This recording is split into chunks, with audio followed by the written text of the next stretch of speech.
McHenry, Vice Chair of the Committee. Mr. Secretary, we had the Fed Chairwoman Yellen in a few weeks ago, and I asked her about the cumulative cost of regulations that the Fed and the FSOC are proposing. She continually referred to a 2010 study by the Basel Committee as a reference point. I pointed out that it's 5 years old.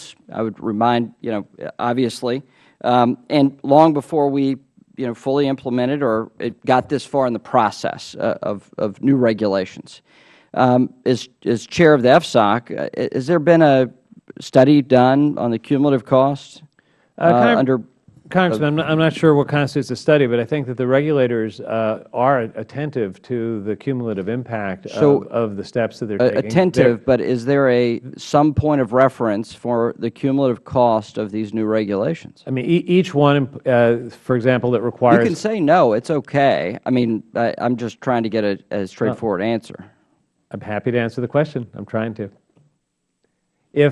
If you look at each of the steps taken, you can look and see what the capital requirements are, and you can add up the burden, as it were. And I think that it has been very clear that there was a goal of internalizing risk in firms, which does increase somewhat the cost to firms of their activities. We think that's appropriate. It's appropriate because it should be the burden of a firm, not the burden of the public, if anything goes wrong. And having things like more capital is part of addressing the risk that caused the financial crisis in the first place. But more broadly, regulation, not simply the requirement for additional capital, which is part of your answer. But is there a broader review that you could point to? So I'd have to go back and check if there's any kind of a comprehensive review. But the costs that are, I think, most significant for firms are the ones I'm describing. Yeah. Would you commit to providing this information to the committee?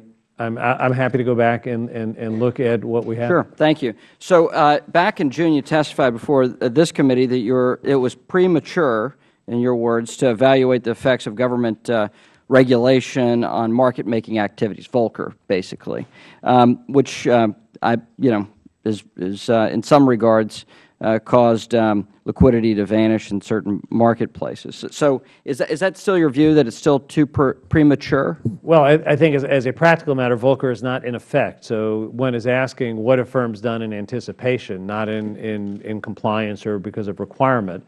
I do think that there has been some movement by firms to get ready for the Volcker rule. I think that that's a good thing because they've had fair notice, and there was some extension of the deadline to make sure they could prepare in an orderly way.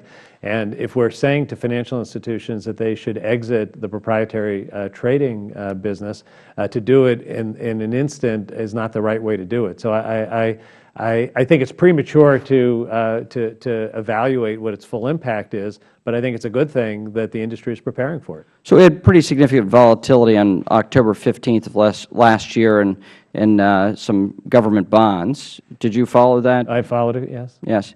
Do you think that is it all connected to diminished liquidity provided by institutions that have gotten out of prop trading in anticipation of Volcker? Congressman, what was going on October 15th, it was a complicated set of things. There was a lot of news going on, so that there was generally an off-risk kind of mood in the market that day. I think that there are many who jumped to a conclusion prematurely that it could all be set at regulatory practices.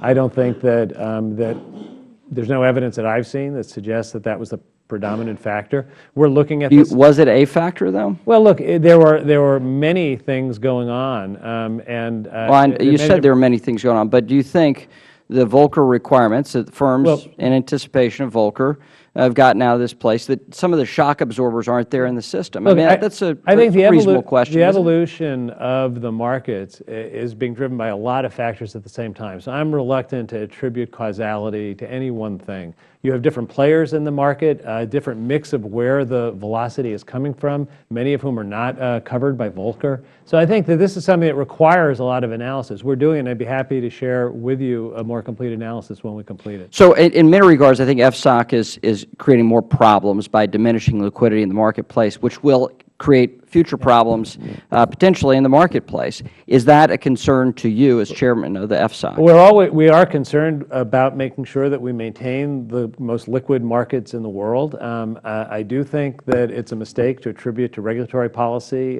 what happened on October 15th, and I'd be happy to follow up with you. Time of the gentleman has expired. The chair now recognizes